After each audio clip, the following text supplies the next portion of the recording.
message for the day August 31st is, God is not a God of confusion but of peace.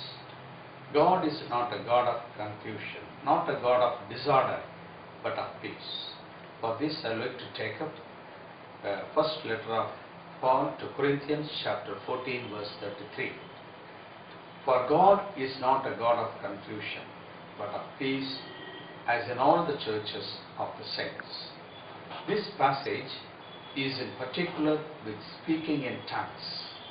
St. Paul instructs the members of the church at Corinth the way in which one has to speak in tongues without confusion or disorder, but they should speak in tongues peacefully and orderly without any confusion.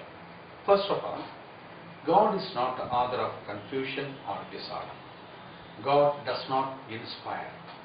God does not excite His prophets to deliver the prophecy in a disorderly and confused manner.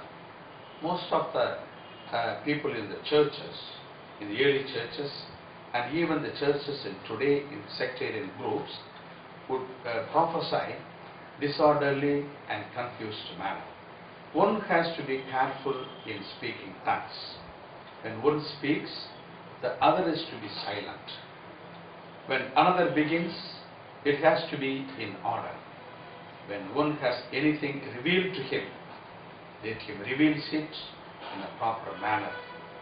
And the other stops and gives way to him, and when he has done, another succeeds.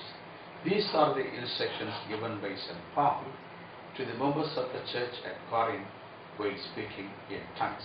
Whatever contrary to this method is not of God, as God is not the author of confusion or disorder.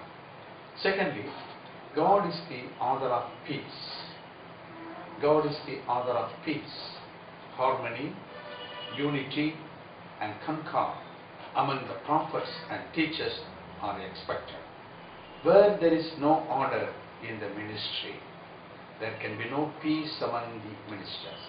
If the ministers have to lead, have to do their ministry peacefully, there should be an order in the ministry. And also that order can help the church members to have comfort in their church life. God is the God of peace. He calls for peace. He requires peace from every one of us, and disposes peace and approves peace and order among all His people. Thirdly, Paul says, this instruction is not only for Corinth, but also for all churches.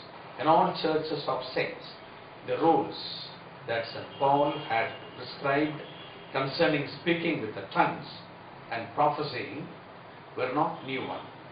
He had directed already these instructions to be observed in all the churches, not only in Corinth, but all the churches which he has concern with. God is the author of peace in all the churches, not only at Corinth, but also even today in our life. He is a God of peace. He is a God of order, not of confusion.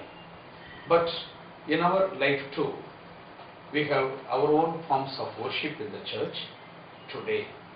We are expected to follow certain orders according to the traditions. Every church, even today, has their own tradition, their own practices, their own method of worshipping the Lord in the Sunday worship or the church gathering. But whatever we do, whatever tradition we follow, there should not be any confusion. It should be orderly done in our life. So, leading the congregation to have the peace of God while they are worshipping God. In all the forms of worship in the churches today, we are expected to follow certain order. It is a decent order according to the traditions of the church, without causing any confusion or disorder, and thus leading the congregations with God-given peace. In the name of the Father, and of the Son, and of the Holy Spirit.